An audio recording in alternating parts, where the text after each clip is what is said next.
Yeah, screw AI. We're trying to get hardware right now, just like to buy everybody's out. Dude. I've been talking to suppliers to try to get, and I'm not even talking like specialized stuff. I'm not talking GPUs, okay? We're not Right. talking AI stuff. I'm saying just regular computer stuff. And Yep. it is like Dude, over a year lead time in most cases. wow, Yep. dude, I bought a 4 terabyte solid state drive like 2 years ago, 3 years ago, and I feel like I invested in something. Yeah. Oh, No, yeah. it's crazy. People are buying up the inventory. It's like toilet paper. It's toilet paper, but for computers, okay?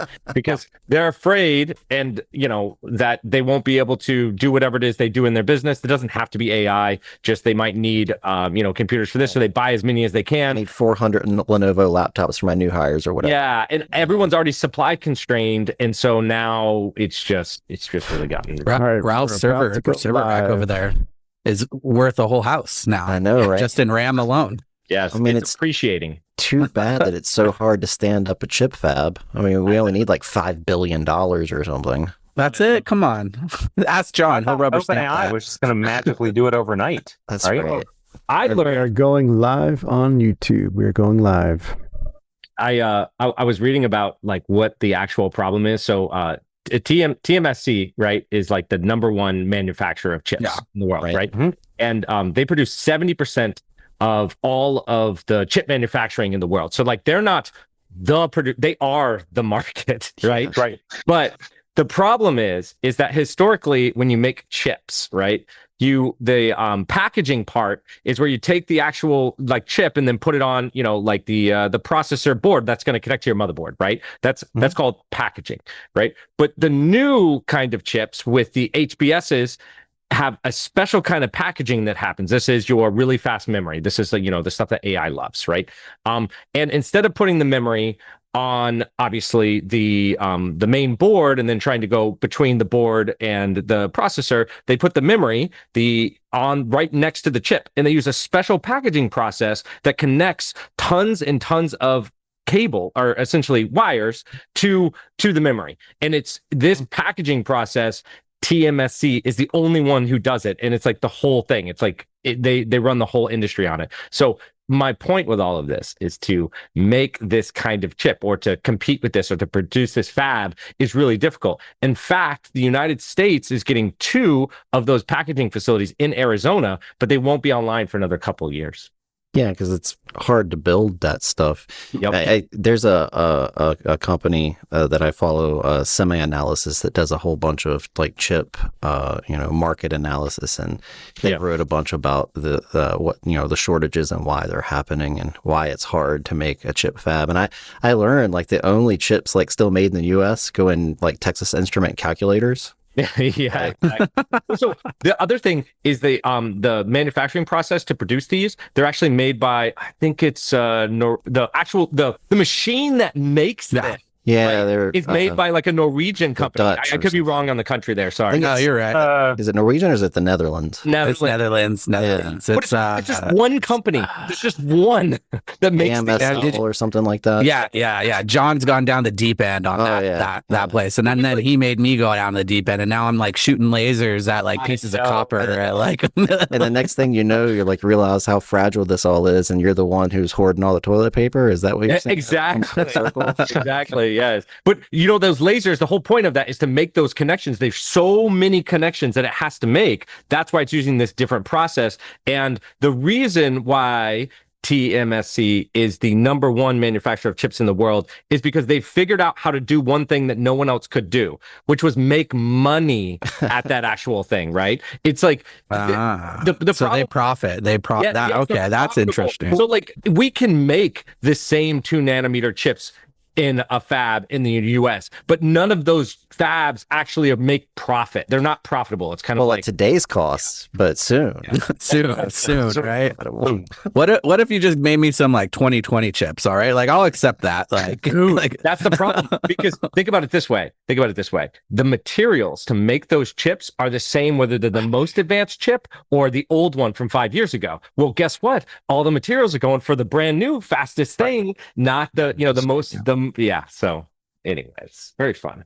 Crazy. Great. Good times. Great. Good times. Did anybody go deeper into the guy who put in like the kill code in his phone at the Atlanta airport? Yeah. We talked about that last week. We did talk about that last week. Yeah. We talked about it last week, but like I like went deeper. Like I watched some Legal Eagle stuff about it. But I watched the Legal Eagle one too. Yeah. Yep. And it was great. It was super interesting to find out that like the reason they were able to get into his phone was because they were claiming because he was coming back into the country. Mm-hmm. And they were able to bypass certain laws because they were saying that he had a risk. But then the people who actually like looked at his phone were technically anti-terrorism, but they were but they were not charging him, but suspecting him for like child exploitation. And it got real weird real quick. And then there's like highly suggest looking into it because from the way that the law is said and where he's actually going to go to court, he may possibly lose. That's the crazy part. Oh, I think he's going to lose 100%. Right. But let's, like the whole suspicion of it's the one they throw out all the time. Yeah. Right? Yeah. Oh, that's what we're looking for. Right. Please protect the kid.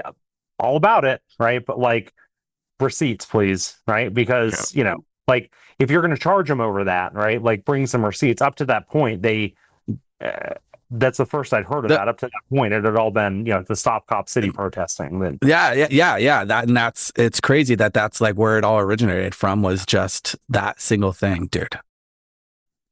Like I talked about this last time because if someone asked me to do that, I would have totally told them that code, but just to see it work, right? And now I'm like, and there was, I think, also in like the Legal Eagle, like just going through like all of the like he was trying to assert his rights, and they were like, no, and it's like, well, I want to do this, and they're like, no, and so you have all these things to where it's like you're using a duress code, and you're clearly establishing you're under duress. It's not one of these things that the stories make it out to be that it's like he shows up at the board, they go like, hey, give us your password. It's like, oh yeah, sure.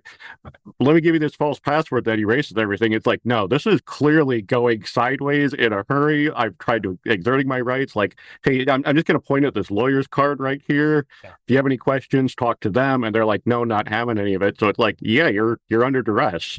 And if you're gonna play the counterterrorism card, like, don't be tripped up by a duress code. Like, I would think they'd be a little more clever than that if they're going to be counterterrorism. Nah. They are. Maybe. For what it's worth, standards. For what it's worth, I'm in a Signal group with, well, it doesn't matter, probably lots of people that are being surveilled too.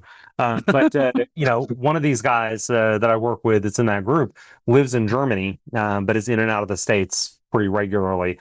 And he's one of the admins in the group. And so we'll get the whole, the quick messages like crossing customs, deleting my phone, right? And so somebody will have to add him back into all the groups afterwards, which, I mean, that's one route to do, or one way to go. So he factory resets his phone as he moves through customs, or before he moves through customs. Talk about a threat model. Oh my gosh. I mean, it makes sense. I get it. Yeah. So. But you're not like a suspect if you cross with an empty phone all the time. Sure. I mean, but what you can say all day long, I suspect you reset your phone. I mean, if I say my policy is to reset my phone every week or every 3 days or whatever, like prove me wrong. Man. Yeah. I mean, doesn't mean you commit a crime. No. All right. All right. Sounds good. When we do it at the end or the beginning? What? Okay. We still haven't rolled the finger yet. We can roll the finger. Roll the finger. No. I was reading the chat. You're good. Oh. Go ahead.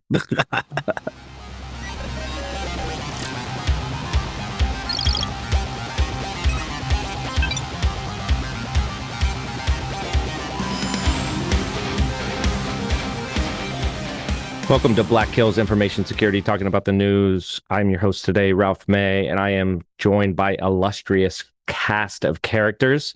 We are not going to be talking about any AI today. We all made a sworn promise. I'm just kidding. There's a lot of people who are going to be talking tons of AI. But with that being said, I'm going to go around in our circle of squares here. We have Wade Wells, who's digging through logs and holding all the secrets, right? Yeah, that's about right nowadays. Yeah, that's all I do. Awesome. We also have Derek Banks. Derek, I haven't seen you on the show in a long time. Yeah. It turns out I'm normally at this time being a teen Uber driver for my daughter. Oh, all right. Turns out she's off season at the moment. Unpaid internship. Yeah, that's right. My third job or fourth job or something. We also have Jake Williams. Thanks for joining us, Jake. Haven't seen you in a while. Hey, always happy to be here. Yep. Yeah, awesome. And continuing around, we have Adrian, which I have not seen you on the show before. Nope, first time for me. Thank you for the invite. First time. Where are you from? Right now I'm from Montreal, but okay, I'm French, so as you can hear. Yeah. I was like, I think I hint a little bit of French. Yeah. It's all good. Well, thanks for joining us. And then we have Hayden as well. What's up? I'm here. I was told I had to be here. Oh, because there's AI talk? No.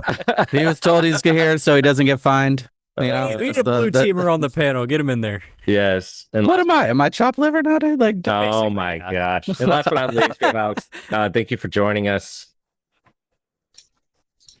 All right. So, what do you guys want to talk about first? Look, there's Alex. Yeah. You could have said anything. It's like the screen went to Hayden first, and then it was. Yeah, I went to Hayden. I was like, oh, okay. I know. You should have just started talking. Feel free to just start yapping. It's all good. Yeah. Anyways, what do you guys want to talk about first? I mean, I think we should talk about the digital letters of Marque because that sounds really fun. All right. Throw the link. Yeah, what's the digital letters of Marque? Oh, what is that's the enabling companies to hack back. Oh, I didn't tell you guys. I started up my new service. I'm taking funding right now for hack as a service. Was it back during probably the late 1700s, early 1800s, combating piracy, and then at times of war, privateers who owned ships could confiscate enemy ships and pirate ships. They were issued letters of marque from the U.S. government. So these are digital letters of marque. Yeah, there you go. So for everyone who hasn't read this very, very short, essentially, we are going to be, when I say we, the United States is letting it mercenaries for cyber attacks from an offensive perspective, right? That's kind of what I'm reading into this. I don't know. What do you guys think of this? You think it's going to help? Thinking we're gonna see something big, Jake. Exciting. I mean, so I'm kind of surprised. I'm not surprised we're doing this with this administration type of thing, right? But it is interesting that we're globally saying that we can do it, whereas in other markets, it's like a hidden secret. Jake, you're muted, by the way. That's the worst. I mean, I saw your quip. I know it was good. I just was like, no, it's not going to help. Right? Oh no! I mean, I have one thing that I think is going to help. It may help just kind of like disguise money, because like when you go, hey, we're going to hit back, and you go, we're taking all these millions of dollars to hack back at the enemy, and we have nothing to show for it. Did you do anything? You're like, trust me, I did a pen test. I found nothing.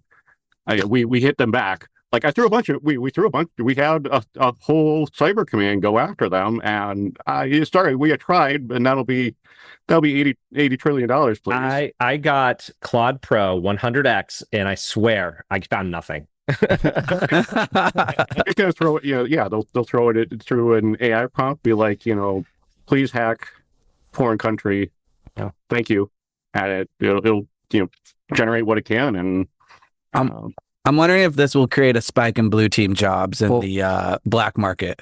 So I'm really excited to hear Jake's take on this. I really want to hear Jake's take, because I don't think it'll help either. But I think there's a big problem with having a private company go after first of all, a nation state. It's not like private companies have, escalating means of, if something truly bad happens in a nation state, then what takes out a company? I don't know. Or attacking criminals. Like I just don't know it's a good idea to, for me to be sitting here at my day job and then to get a package at my front door that has pictures of my children. Yeah. I mean, this was already happening, right? Well, sure. I would imagine there's contractors involved with what we do. Mm-hmm. But not like this. It's kind of different than go get them, right? Well, I think that's important really to call out here too, right? Ralph notes there already are contractors doing this. Random companies don't get to hack back. Yeah. This ultimately requires you to have a minimum $1 million bond, with your company, right? You have to go through deconfliction. So you're not hacking the same targets U.S. government is, right? And blowing one of their cyber operations. I think my biggest question is why this is necessary. And as everyone can clearly see, I'm too pretty for jail, so I'm not going to talk about anything classified from my former life, right? But look, we already have legal authorities. There's two main legal authorities that we use for targeting, or using offensive cyber operations to target others. It's law enforcement and intelligence, and it's unclear to me what's wrong with either of those authorities here that we need this, and the fact that we have this, and I'm waiting to see, another DNI clapper sitting in front of, Senator Wyden saying, well, I gave the least untruthful answer I could at the time, right? Given the circumstances, about this hacking back. There's something else going on here. I don't know what it is. I don't want to know what it is. Ignorance is bliss. But there is another legal authority they're using here. Some contractor wanted to get some money, and I think someone talked to somebody. But I mean, you're right. Like it's already like you could already hire someone to do this before, and like so. Yeah, I don't know. Maybe just being public about it to scare people. I don't know. Yeah, that's what I thought. Maybe right, like.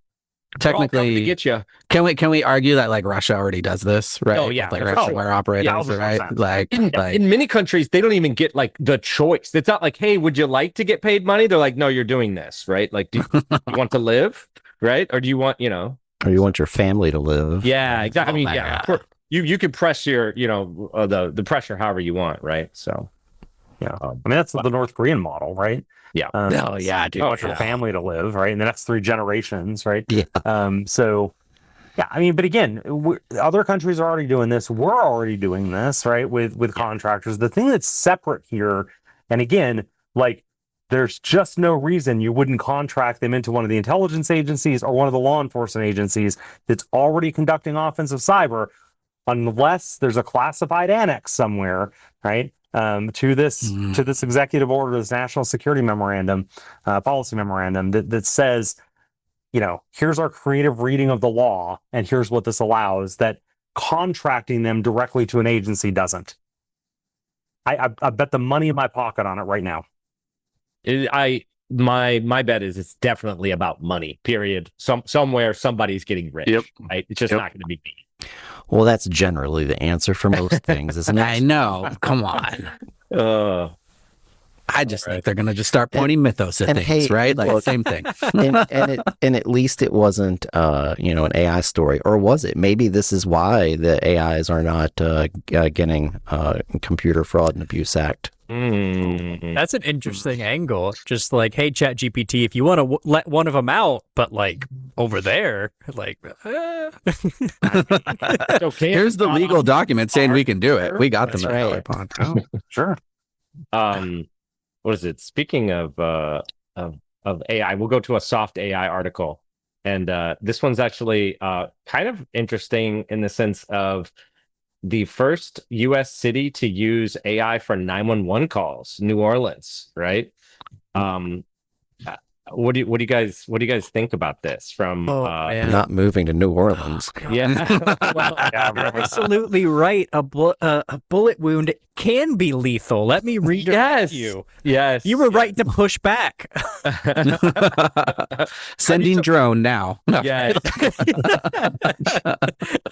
I mean, from not necessarily a great policy standpoint here, but from a technology standpoint, I think the tech is there. Whether it's going to actually work in a useful way, life and all this other fun stuff is to be determined. Well, I mean, we've all like had interactions with calling our insurance company or whatever with the AI attendant. I don't know that I want that for my 911 call because I'm probably gonna be panicked. I mean, I'm calling 911 for a reason. I would agree that you're not looking at AI for your usual customer service to where you're trying to use AI to find answers. You're using it for, as you said, you're in a crisis. You need that calm. You need that human element of like giving that assurance that like things are going to be okay. You have like that kid calling because like their dad's injured or something, and you don't want an AI response being like giving very cold answers to a child that's trying to save their parent. Like you want that human element there while they're keeping them calm and getting people in. This isn't calling trying to settle some unexplained charge on your credit card that you need automation for. You can't automate that human element, that human compassion. It would make sense if it was like the non-emergency line. Yeah. But Derek's point is exactly where my head went, is I've never once had an interaction with a call tree that was not miserable and didn't take 5 times as long to get me where I needed to go. That you ended by saying, I want to talk to a human. Right. Talk to a human. I want to talk to a human. Like I just started playing around with like the Claude voice stuff and having it run a DM campaign for me, like off to the side, so I can play with my players once in a while. And I was surprised at how well it was doing. And I'm like, why can't we just have this in other places, right? But like, it's never that good. And then my first announcement for this is like, we don't let it run the door to security. I would like that. Detection fires, right? Goes to 911, goes to the store. Where's it going to go? We don't allow it to run computers that well. Why are we going to allow to like people's lives or like route police insurance or stuff like that? Yeah. Wade getting robot-y. Oh, okay. I don't know. No. You were having just got a little connection issues. You came back though. You came. All right. It was The AI close was some taking over things. you. We were Dude, I got like with an AI. they probably heard me mention it, and then it's like running the D&D campaign behind me right now. Yeah. You're Hey, running out real- of tokens, that's why. So real quick on here, as we have 7 white dudes talking about AI with in a city that is predominantly black, right? And I don't know the statistics on the 911 calls, but I'm going to shoot in the dark here and say predominantly, I mean, probably flows of the population. Look, there are huge bias issues here, right? And I'm not going to call out company that, that I'm working with here, but just wrapped up some testing in the last, we'll say 3 months, using deep fakes, right, to beat voice authentication, right, for a major bank. And I'm here to tell you that the voice recognition works phenomenally better for white men with no accent than literally any other group. It will not shock you to learn who it works really poorly for and which specific accents and affects. The training data. That's because, so Ralph's right. So that's because this isn't an LLM. This is a classifier, right? And the people who made that were predominantly white men, I would guess, in technology. And for whatever reason, it didn't occur to them to diversify their data set. Like, just one of the first things that we learned in the data science master's program was, hey, this crap matters when people use it. So, yeah, I'd be worried about bias issues for sure. Look at Derek over here actually using his real world college worried about degrees, like some sort of smart person. For like swatting, for example, or other kinds of ways. Oh, bro, imagine a prompt injection in there. Exactly. Like, Prompt injection on 911, right? To like cause, activities to happen or scenarios, fake scenarios, but without, anyone like to be able to detect that. And they're using the cheapest model on that too. Oh, they're not yeah. that. They're putting haiku like They are 4 in there.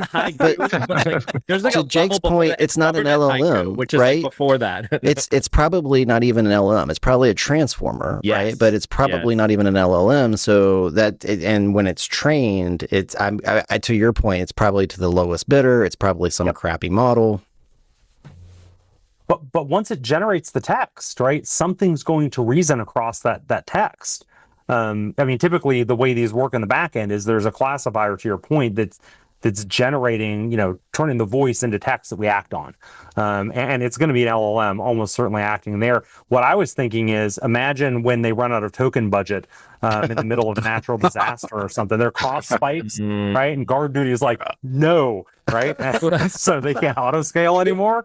And all of a sudden you're like bleeding out on the side of the road. Right? Yes. You have to provide your API key. API key to the phone. Honestly, it'll just, what happens all the time Claude goes down or whatever service goes down. It's like it blows my mind how often this happens now, right? Like GitHub was down today. GitHub was down last week. I'm like, can we just put it on my computer? At least it's always up. I don't. Dude, if you look at Claude's uptime, it is not great either. It's not- Like it is not no. like nines, Yeah. right? Yeah. Oh, and now ChatGPT's isn't good either. Yeah. Anyways, yeah. Speaking of what do you call it? LLMs and more AI, but more specifically, this is around an attack, and this is the LiteLLM supply chain attack. Shocker, pipelines and PyPy are being attacked in a supply chain. And honestly, I feel like this year is the year of supply chain attacks, right? Like the NPM, everything. It's like Salou Hadid, right? Like it started there. We all knew it was coming. Like it's just so the SolarWinds stuff wasn't the year of the supply chain attack. I don't like. No, because I it was think different. It was different. So That's like different. in the SolarWinds, it was like an actual just one supplier. But in this, True. it's like a code. Like the supply chain is just a registry of packages, right? So like, it's how not, how long was LiteLLM compromised? Was it 2 or 3 days? Something like that? Yeah, I don't think most of these attacks short. don't last very long. Yeah. Right. But I think it was a now- couple of days. But just and in that time, just how many people downloaded and installed it. I mean, but weaponized packages isn't a new concept. I mean, PyPy has been and probably still is full of them, right? Sure. But the problem is it's not humans going and being like, oh, I need this package. No, it's CI/CD pipelines installing them automatically when they're doing testing and all this other fun stuff. Yeah. the one thing to point out is like CI/CD pipelines too. Like they're not horrifically hard to log, but they're being spun up and torn down automatically. So like any type of forensics investigation or more data, like it's not the easiest thing for blue teamers to work against, right? And usually, I don't know, Hayden, you can, I guess you can talk to this as well. I don't know as many people who are specialized blue teamer for more CI/CD pipeline logging, right? Like there's endpoint, there's cloud, but CI/CD pipeline, like it's a niche subset. Yeah, you just hope that nothing bad happens over there. You log your CI/CD pipeline activity? Right there, that's it. After all these pipeline stuff, yeah. Can we also just, I mean, one place that we just have a universal solution, because that's pretty rare here. Freaking artifact repositories, right? Build an artifact repository. It will save you from the vast majority of this stuff, right? Because the vast majority of these are discovered and pulled within hours, right? Or for your project, maybe pen the packages you're using. Don't ever update. Put an age gate in for not installing packages younger than 5 days. There's a lot of ways around it, maybe. Yeah. Well, I was going to say, Jake, at latest is not a version number. It just is. But what about all the AI vulnerabilities that just got discovered in this new package? I gotta update now. Jake just wants us to have a message board for the AIs. That's why he wants us to have artifactories. I think that's coming in the next article or the one after, maybe.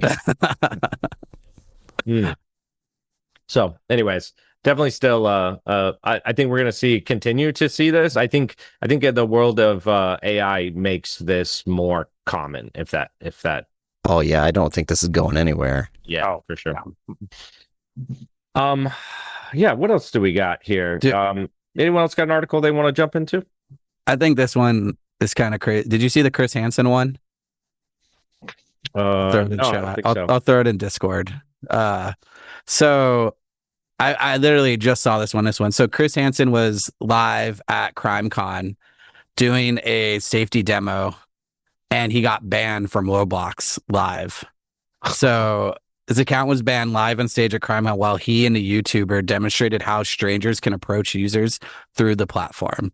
So one of the first data centers I worked at, one of our biggest contracts was actually Roblox, and we used to get DDoSed on the weekly and then we'd get a phone call and it'd be some kid asking us for a Roblox server, and then they'll stop the DDoS.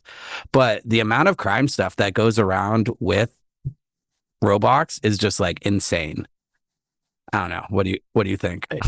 Yeah, they've put a lot of effort, I think, into trying to mitigate that. I'm sure they're not doing anywhere near enough, but they definitely caught a bad name for a long time for doing next to nothing. Like I'm young enough to have played that as a kid, and it's kind of sad to have seen how it has totally gone like downhill in terms of monitoring and like I would not allow any kids that I have to play on that site at all. No chance. No shot. Like I learned to code on there. No chance. They can go learn to code somewhere else. Scratch from MIT. My nephew routinely asks me for like, and I'm like, hey, I'm gonna get you a gift, whatever it is. He's like, give me a Roblox gift card. I'm like, no, just no. On precedent, no. there's all kinds. It's not a money thing. Like I'm just not putting you in a site where I know, right? Like it's like dropping your kids off at the sexual predator park. Right? I mean, dude, when you get that type of reputation, letting them into the Uber that's the white van. Is that what you're saying? Oh, yeah, with free puppies van, free puppies, free candy, Roblox card. Yeah, that's it. Yeah. Yeah, I don't know how you come back from that as a company. I think they let it go too far to where the reputation hit is just not, I don't know if it's recoverable, at least in like the wide term spheres. They obviously have a huge player base still. And I imagine that, like almost after a country is hit by a disaster, their security becomes significantly higher, at least for an extended period, at least in those areas. And so I imagine they're probably doing a lot more than they used to do. But again, like there's a lot of games out there. I don't know why that would be the choice. Yeah. But it's almost like, foregoing your bank and saying, I want to put all my cash in X money, right? Because don't worry, they're going to get fantastic return. No, nobody? Okay. Well, I did get an invite today, right? Where they're like, hey, drop a bunch of money with X. And I'm like, no, thank you. As it turns out. Wait, do they have crypto now? Is that what it is? I don't even know.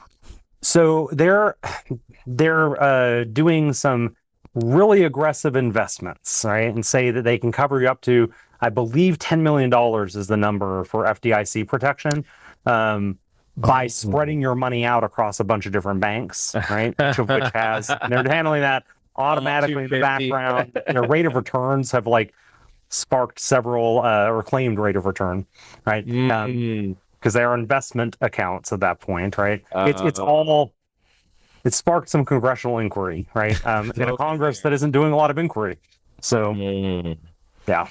What I'm saying is put your money in Robux, basically. Yes.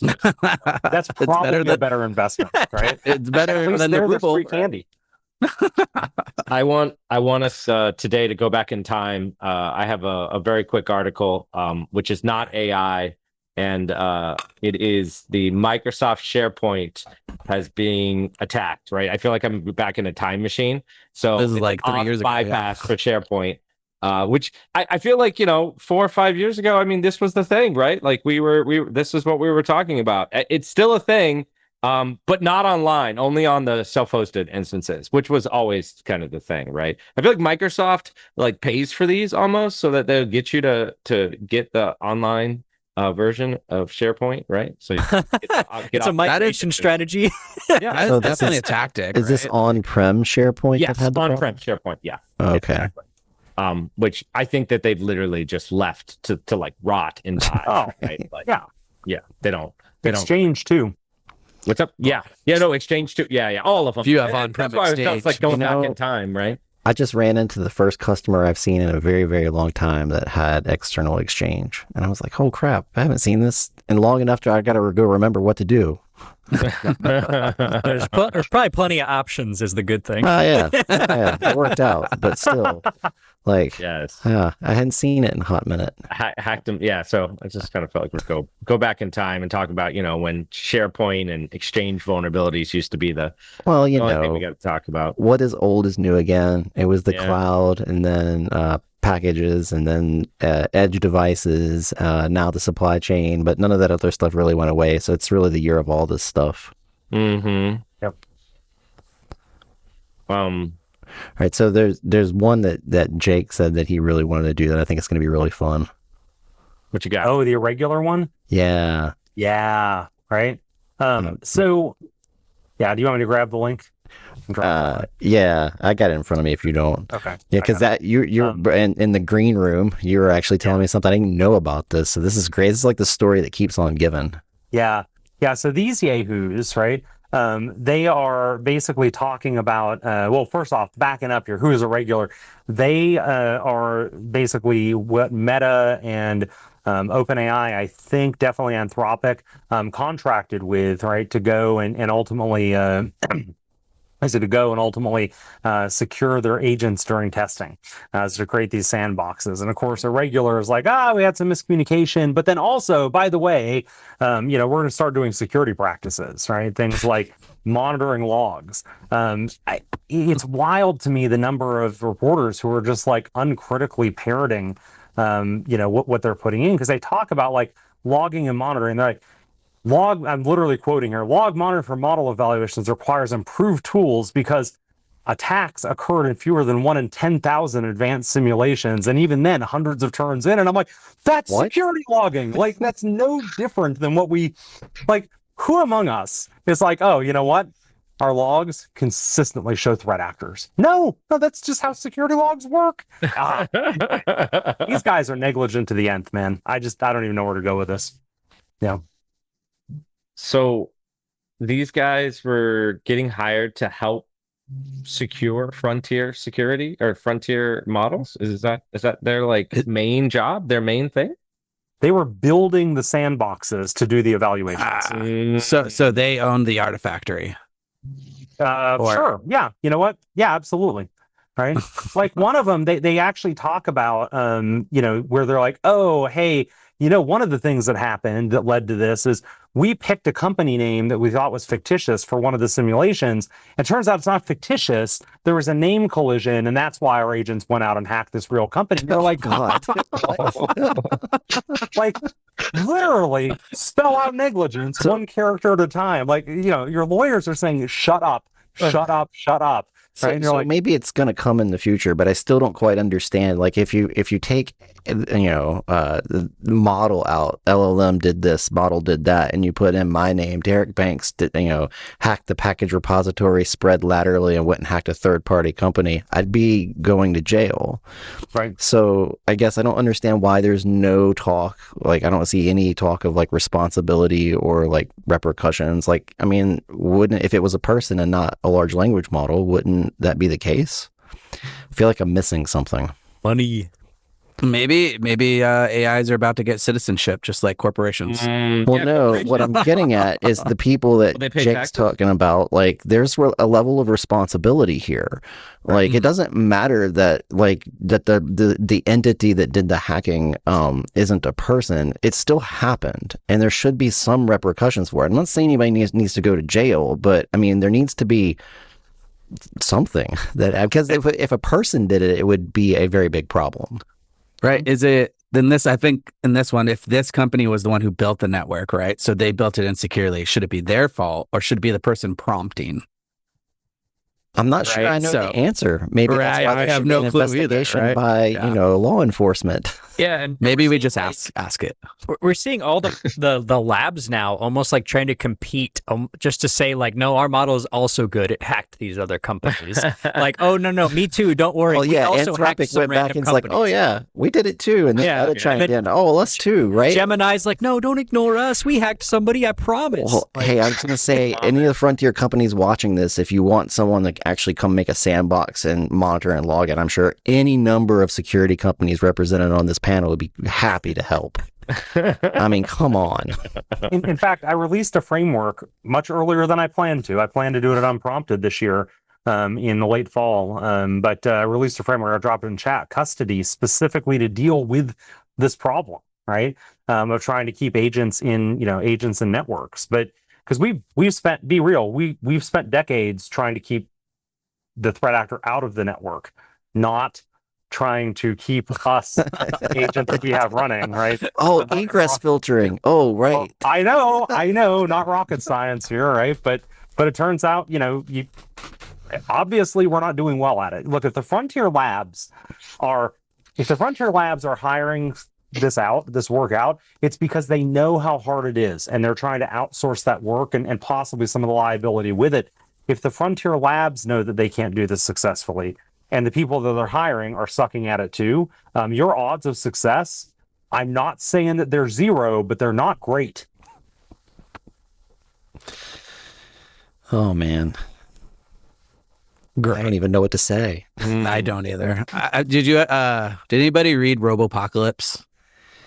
It's like, it's okay. It's like World War Z, but AI pretty much.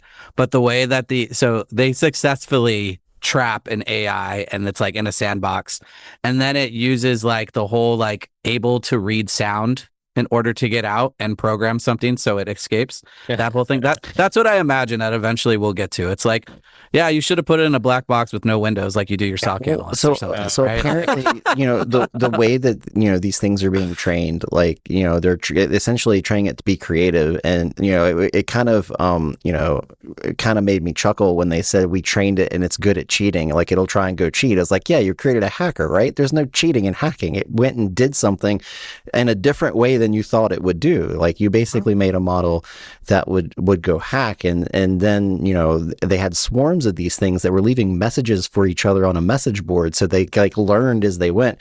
It reminded me of Daniel Suarez's Damon novel. Right. The best was they actually thought that there was someone in there watching them, that there was a rogue agent, and then they investigated it, which is also just great. It's getting crazy, guys.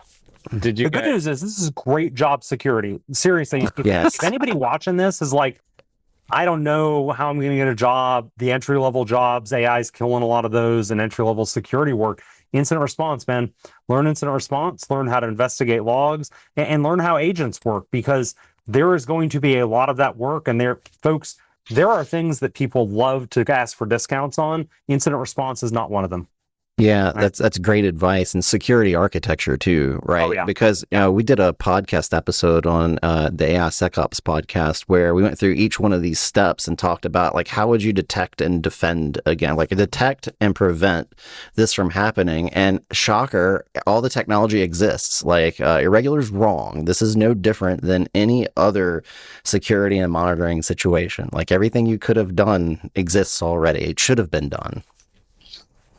You guys remember when COVID was going on and Zoom bombing was pretty popular, right? Everyone was jumping on to because there was no passwords, right?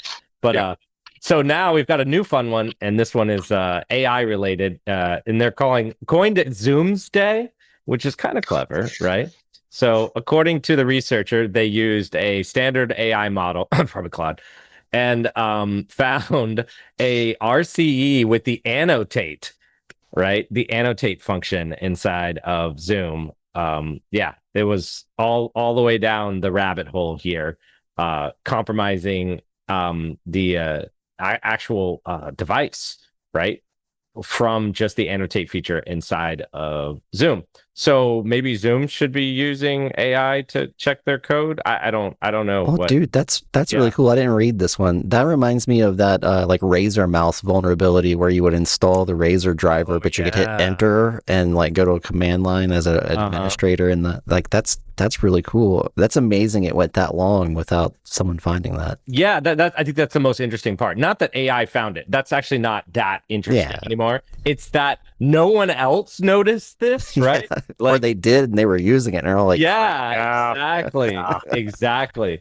So, which is funny because we're on Zoom right now. I'm like, oh, I wonder. They did patch. Don't tell them, Gralf. Gosh, stop sec. Yeah, I know. Don't tell. Hold on. What's the password here? Let me find it real quick. But they did patch this, so it's been patched. I do hate though when I get those like out of band notifications, right? Yeah. Or somebody's like on, hit me up in a Signal group and like, Jake, be wary of Zoom. There's an O day, and I'm like, you're not going to close the loop on this. B, what am I supposed to do? Like not attend meetings, right? I mean, it's you just send emails like I can't attend. I know too much about. Yeah. Can we go something else? I mean, by that logic, you should just turn your computer off. Yes. Exactly. Right, exactly. Yeah. So. There's a 0 day and probably all these fun things that you have. And even worse than that, some of them just get patched and never announced. They're never like a public blog or anyone did any research. They just find that there's remote code execution in this internally or through a pen test or other security, and they just fix it, and it's all quiet. It could have been there for years. So it's interesting when we get to see the news on it, though. So. Mm-hmm. All right, what else we got? Anyone else got any other articles that they wanted to talk about? I was kind of diving through. Let's see. I know there was that DEF CON one. Oh yeah, that's actually one. Yeah, so the plane. The plane. I checked my flight number. I was like, I wasn't on that flight. I right? wasn't on that flight. So for those who were living under a rock or don't know anything, the DEF CON and Black Hat happened the other week.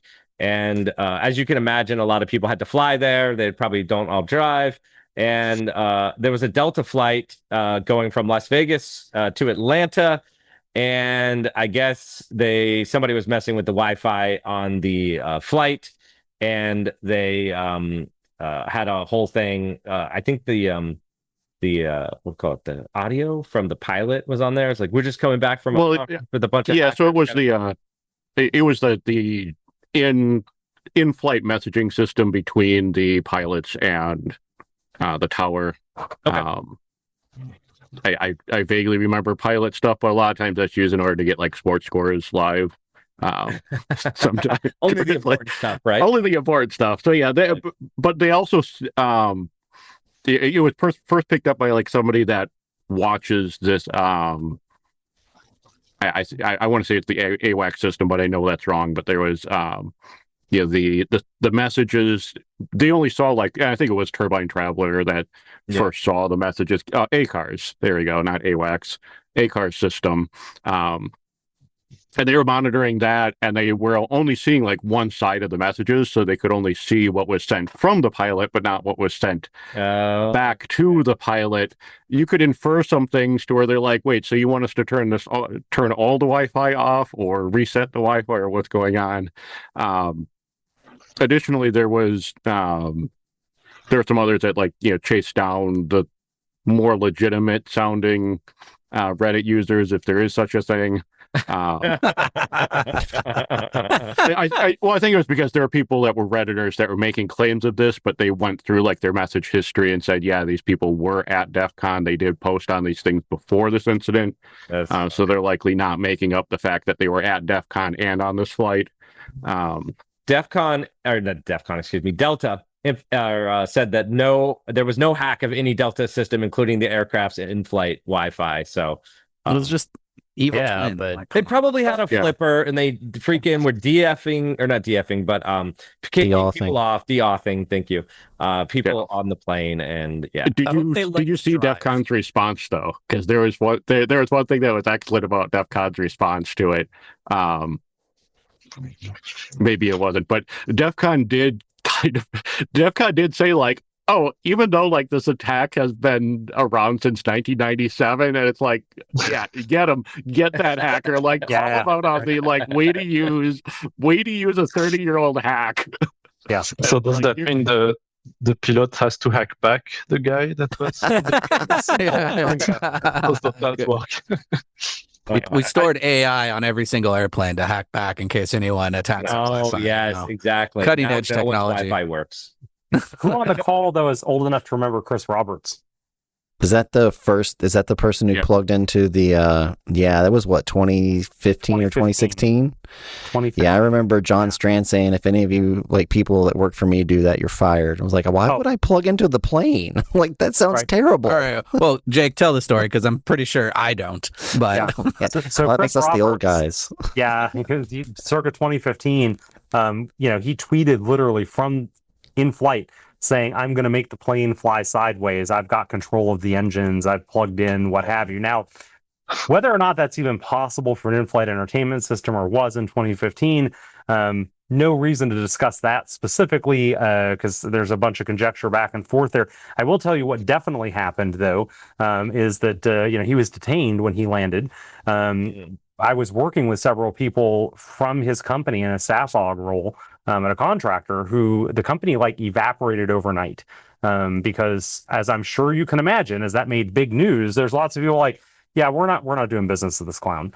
And so And Chris is an OG. He's done a lot for the community, or prior to. I mean, he's kind of fallen off the map now because, like, yeah. I mean, I remember seeing in a private signal group where he was basically auctioning off bourbon a year and a half later from his collection, right? Trying to pay legal bills, right? Downsizing the house, all that. Like, so real no joke. Like, people that had paychecks one day literally didn't the next because of these shenanigans, right? So. I mean, I'm all for like the flight, like the airplane systems being tested, just preferably not while it's under flight with passengers on it. Yeah, right. That's production. Yeah. Yeah. I mean, and who on the call here isn't mature enough to know better, right? I always just wanted to try to do DNS tunneling out. Like, this is back when you could supposedly you could DNS tunnel out of the Wi-Fi and get internet for free. Oh yeah, right? I did it. Yeah. Oh, I did. You did it? Oh yeah. When, how recently? All the time. You should. Yeah. Statute of limitations is well over on that one. That's Okay. All right. right. So yeah. I cannot deny. I would like to know, or like everyone to know, I pay for the Wi-Fi now, but honestly, I have done it. What's free now, right? Like, at least depending on it's free domestic. Depending on the airlines. Yeah. Like, and this is one of the things to where it's like, post DEF CON, I'm kind of surprised this doesn't happen more often, where people just power on their toys. Because I've been in a hacker meeting where somebody brings in their new Wi-Fi pineapple and they go, yeah, let's just check all of the boxes, turn on all of the things, and then you get like a very angry venue owner coming in being like, yeah, this is messing with our credit card systems. Our TVs that are streaming things are now just streaming like trollolololo, like, because you just turned on everything, which we kind of responded with two things where it's like, okay, first off, we'll find the person, we'll shut it down. Second of all, why do you have such a flat network that we completely broke your stuff with turning on all the switches on, all the check boxes on a box completely wrecked your business. Let's have a more intelligence talk now. And then, but yeah, I can see that happening with DEF CON, people buying those, whatever devices. And I'm not blaming devices, but your pineapple pagers or your flippers or whatever, and being like, I'm bored on a flight. Let me just turn this thing on. It has its own self-contained battery because it's lithium battery, and I have to put it in my carry-on. And just hit all the buttons, do all the things, and this creates a situation. I think because they weren't detained and because of some of the things that has come up from people who were on that flight, they're like, yeah, it seems like they made their announcements. They kind of said, hey, whoever this is, knock it off, and it self-resolved. But because people are out there, watching the messages, it made headlines because it sounds like a juicy story. All I heard was Alex hacked some mom and pop pizza with a Wi-Fi pineapple. Oh my god! Pizza place wanted pineapple with a bar. It was a bar, so pizza place. That wasn't me though. Yeah. Oh gosh. Talk about the shield break stuff. That was The what? interesting. The shield break POC with the Defender stuff. I don't know if y'all read about that. Mm-hmm. Is this like the second Nightmare Eclipse, Defender man. vulnerability? Yeah, Where like, Defender becomes the weak link? Yeah, so basically you already have to have like local privilege, but you abuse Defender to write a specific DLL that you then load into like the Windows error reporting, and it just then executes your code, I guess, at a very high level. I mean, trivial to detect and prevent, but like, yeah, that one was very fascinating to see drop on like I guess it dropped on like a Wednesday or whatever. Oh, this is the Nightmare Eclipse guy. Yeah, Nightmare that's what I'm Eclipse. saying. Like, Nightmare Eclipse, man, is absolutely eating Microsoft's lunch. I just dropped the link in the chat. Or sorry, in the Discord. But Nightmare Eclipse is eating Microsoft's lunch, right? Like, it's legit embarrassing at this point that they continue to drop vulnerabilities here. Yeah, and This and is that sort of the, thing is like so specific too. Like that is just, it's almost embarrassing to the fact that that's in there because there's a very specific DLL too. It's phoneinfo.dll, which doesn't exist by default, but you are then like abusing through Defender. When I used to teach DLLs code running all the injection, time. right, we talked about these ghost DLLs, right? There's a bunch of them out there. The one thing I'm going to give Microsoft credit for is that they changed some default behavior some years ago where just because you used to be if you loaded a DLL even just to read an icon out of it, it ran all the code in DLL main. Thankfully, it doesn't do that anymore. So, but still, I mean, this is the same guy who said that the July 14th, right? Like that, over and over again. Yes, that's him. I think it's interesting because I feel like Microsoft just needs to just start all over again. Like Windows 12 is just a fresh rewrite. Just be like, it doesn't work with all the old stuff, right? Like, just we're dumping everything. It's really just Linux under the hood, or something. Exactly. That is the year of Linux. That's right. We finally get it when Microsoft has to just use Linux to keep going. Oh my gosh, they have to patch all of it. Yeah. So he's probably going to have another one. I don't know. He keeps dropping them. I would say that's likely. I mean, but real question here, right? Why is Microsoft not like paying this person, right? I mean, like they should be offering this person FU money, right, to come back into the fold. I have some inside knowledge that they were a former employee, or I said some inside. I heard some rumor inside that they think they knew who Nightmare Eclipse is. They think it's a former employee. Offer them FU money, bring them back in. Like, everybody has a dollar amount, right? Even if they hate Microsoft, where they'll come back into the fold. And I mean, like, beyond the public perception piece, this is just what's good for Microsoft's customers, because I don't see this stopping anytime in the future, right? They've been able to carry this on now for since April-ish, March, April, something. And that must be what Microsoft is hedging on, is that eventually they'll run out of things they can abuse. And they're hoping that, like, it won't look bad if they start throwing money at this person that is very publicly embarrassing them. So they're trying to figure out which one looks, I guess, best for them publicly. Like, neither of them look good, but which one looks worse? I don't know. I think with enough, domain insider knowledge about an operating system and a coding harness and a decent local LLM, it ain't going away anytime soon. Right. Next thing you know, you're going to start hacking other companies. Don't forget that Microsoft, one of the pillars of Microsoft's SDL, right, is that knowledge of the code should not translate to new vulnerabilities. That's definitely not true. I'm not arguing the point. Just saying that's the claim. Yeah, I know, right? Did you guys see the new Signal automatic key verification? So, all right. So for all you Signal users out there, when you get that little message and somebody wiped their phone and they're like, their key has changed. If you want to make sure that they really are, you have to go meet them up and look at the QR code and do this whole thing. You're usually just whatever, accept. So the Signal they launched a new automatic key verification to stop server level wiretapping, right? So in between, both of those connections. They launched that just recently to make your connection more secure. Fascinating. It's kind of interesting. I just always put in the number when it prompts me. It's like re-verify. Yes, I know. Just shoot it the AI way. Accept all. Go. Most that people was verify. all the push notifications for the VPN. I just accept them. I was gonna say, most people verify Signal your safety number changed about the same way that the SSH key on this remote host changed. Exactly. Yes, I know. rmrf:.ssh. These are the same Press people. Command R and then enter this command. Yeah, sure. Why not? These are the same people who install Python packages as root. I'm just saying. It's a shame. Yes. Well, I mean, I do that too. It's okay. Yeah. The problem is these literally do change.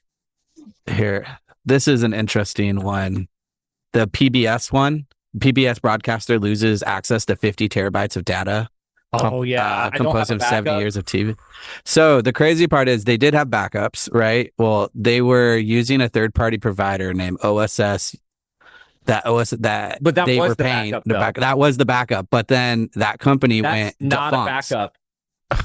That's not a backup? No. What is it? 3, 2, 1. Okay. You have 3 copies, 2 locations, right? I mean, the whole thing is it's 3 copies, Okay. Champions, and, They're PBS, all right? They're running on low money, all right? Maybe Ralph can Supported by donate viewers some. like you, man. Yeah, Ralph is like, okay, I'll support. Here's some terabytes, So all right? this You can was store some on my servers. just like a guy in a basement who had a couple of NAS systems tied together, and that's where the 50 terabytes was. Like That's what it seems like. They man. actually found out that the company was delinquent under Colorado's Secretary of State, and then realized that they were actually just utilizing Iron Mountain. That's really No. what happened. That's really like pretty much what happened. Yeah. Like the company defunct, and then they were actually just third party to Iron Mountain, which totally normal, like resellers, right? Now they're in contact with Iron Mountain to try to get their data back. But Oh my gosh, dude, could you imagine all the episodes of Mr. Rogers just Sesame gone? Street. Yeah. So the 321 it's 3 copies, 2 different media types, and one should be offsite, right? So they were just doing 1 copy and 1 was offsite, right? So if you're going to do this properly, you should have the data, you should have a backup to a tape or some other medium, and then you should back that up to an offsite. Yeah, So but storage is expensive these days, though, right? I mean, Right. What if the first 2 failed and this was the third one and it's the only one they're reporting on? how does Come that on, happen? Ralph.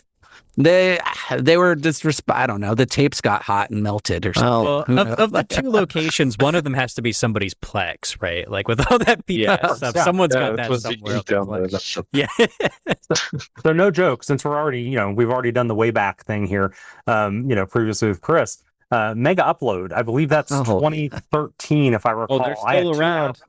Oh, I know, tracking. Yeah. But when their servers got seized up in Canada, I had 2 enterprise clients who had unique backup data on those servers that got seized. And so they had to work then internationally with law enforcement trying to get this data off of Oh my god. this data off of these systems. And it's fun times, man. Know your backup provider. Yeah, and also the other I'll put this, the other security feature of a backup is you definitely want to use some kind of worm backup so that you're not in a scenario where that data can be deleted, right? You want retention policies in that data so that you can't even automatically delete it, right? Like you don't have that choice. It ages out at a certain point, right?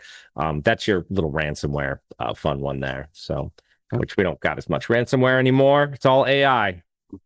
Ransomware's dead. I know we could use some good, like it used to Don't say be that. this podcast Oh, was nothing but ransomware, right? Wait, Now it's just nothing but packages and AI. That's all we get to talk about. Oh, hold on. I don't want to. Give me a cool ransomware talk. Give it Don't to me. suck I that don't want to existence. it. And in this episode, Wade wishes for ransomware. Yes. So Don't we don't wish for it. We don't It's have out any there. chicken articles this round, and we also don't have any ransomware. I think that's going to be the new joke when we're trying to find. Someone's probably going to go find them now this week. Oh yeah, I found like 6 ransomware stories. So how long is it into your frontier model swarm of AI hack bots is doing ransomware campaigns? Is that the next story? That is the next in Damon. That is like the middle chapter, right? And then once the augmented glasses are freely available to be distributed to the followers, that's when the ransomware will start. Well, the real ransomware now is the cost of inference. That's the new ransomware. Is they're going to jack it up, and then that's the ransom.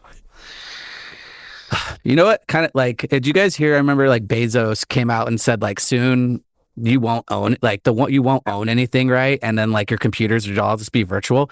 And like this was when they were trying to do the virtual gaming stuff, which I was like, this never been caught on. But now I'm like, God damn, they're gonna make us do it. Like, it's a bit scary. Yeah, so both Adrian and Jake have things to promote, correct? Oh yes, they totally do. Yep. go ahead, Adrian. Fire away, man. Yeah. So I have webcast about hardware hacking for beginners. Those are like the basic steps if you want to go into hardware hacking, the tools, what are the targets, and hopefully people can start straight after this webcast and mess with the Wi-Fi router or something else. And it's now 2nd of September, so hope you will be there. Nice. Is that a 1 hour webcast or is it a 4? Yeah, it's 1 hour. It's all right. 1 hour. Awesome. Man, I love doing some IoT stuff. That's really fun. Yeah, hardware hacking's fun. Yeah, it's also like if you ever do get into it, there's just so many things out there that are horribly like I don't know how they got there from a security standpoint. So, and with the advent of AI, you could have a lot of fun really fast. That's where Skynet is going to be, right? And all the IoT devices. It's just distributed across all IoT. Yeah, there is no security. It's just obfuscation most of the time. So Yeah, for sure. Jake, you also had something too, didn't you? Yeah, sure enough. So this Friday, much sooner than Adrian's here, but this Friday we're running a one-day seminar on MCP. I know everybody here has heard of MCP. I keep talking to folks who have no idea how to security assess it, and so have coming from somebody who's worked now a couple of MCP related incidents in the wild, as well as done a bunch of security assessment. I've got 3 custom MCP servers that I built. That you'll work on throughout the day and learn how to do security assessment. So hope to see some of you folks there. I know not everybody can be there, but I sure hope to see some of you folks there. And promise it'll be a fun, jam-packed day. So I dropped the link in the chat as well. Oh, I see Ryan did as well. Awesome. So yeah. Sweet. I love MCPs. I put MCPs on everything. Yeah, my whole life. It's all connected. You should see his garden. It's just MCPs. It's not like every single. But the S in MCP stands for security. That's correct. I thought it meant for just JavaScript. Oh, awesome. Sweet. Well, does anyone else have any articles? I think that was it for today. Well, hey guys, I really appreciate everybody joining and everybody who was listening live or whenever you do listen to us. We really appreciate it.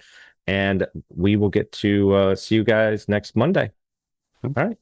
Later, guys.